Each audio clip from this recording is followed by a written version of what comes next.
What do you get when you put 3 Kryptonian villains in a microwave? A bad day for Superman in Action Comics 1070.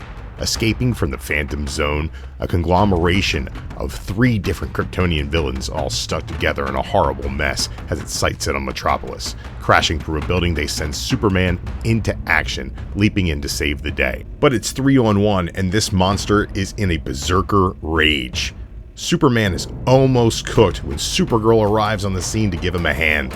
But she's only buying time as they're still overpowered by this 3-headed monstrosity from beyond. As a last resort, Superman goes for his contingency plan, gold kryptonite. And in the heat of the battle, the canister's knocked loose and into the hands of the unlikely hero, Jimmy Olsen. With the villain defeated and Metropolis safe, it's time to focus on the real problem. What's going on in the Phantom Zone? So Clark bids farewell to his family to check it out for himself, having no idea what's waiting for him on the other side. What trials await Superman in the Phantom Zone?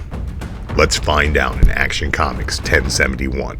The Phantom Zone is nearly unrecognizable, once totally devoid of substance, but recently matter has been manifesting, and the once Phantom prisoners are taking physical form. And as Superman arrives in the Phantom Zone to investigate, he's attacked by rogue Kryptonian prisoners. Unfortunately for them, Kal-El gets the upper hand quite quickly. Superman releases the prisoners, and reluctantly, under his protection, they march him towards their leader.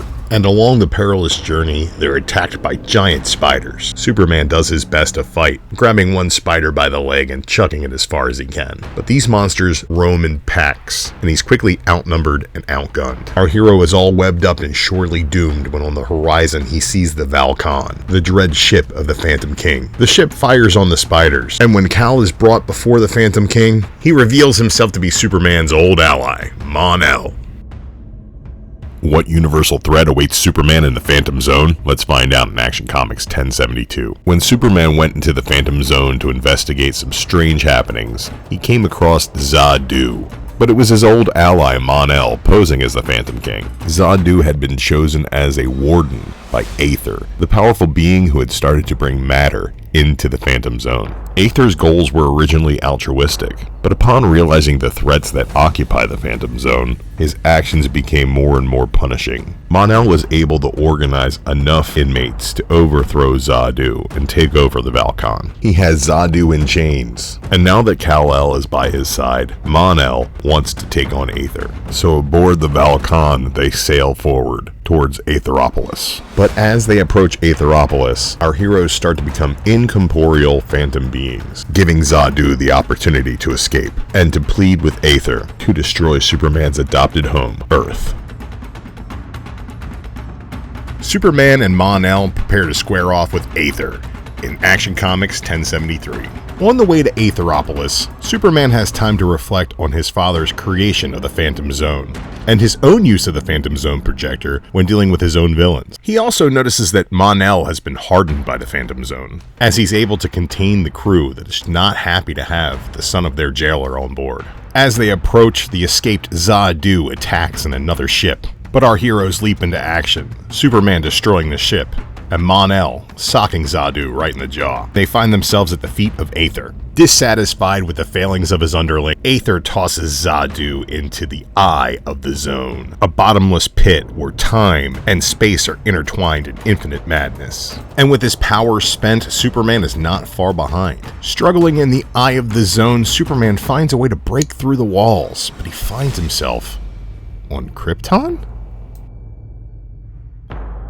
Stranded in the Krypton of the past, Superman's going to need the help of his father if he's ever going to get home. In Action Comics 1074, powerless and disguised on the streets of Krypton, Superman knows where he is, but doesn't know quite when he is. But quickly the ground rumbles and he starts to realize he might not have as much time as he needs. He's left Mon-El to deal with Aether all alone in the Phantom Zone. But if he's ever going to get out of this situation, he needs to find a way to charge his solar batteries and repower himself. So he heads to the House of El to see if Jor-El has the technology and the ability to help him with his batteries. He initially runs into an infant version of himself being held by his mother, until Jor-El storms in, angry at the Science Council. Jor-El calms down in time to tell Kal that he will help him with his batteries if he can. That is until the Science Council barges in and starts to commandeer all of Jor-El's technology. including the prototype for the Phantom Zone projector and Kal-El's solar batteries, leaving the powerless and defiant Superman in a heap.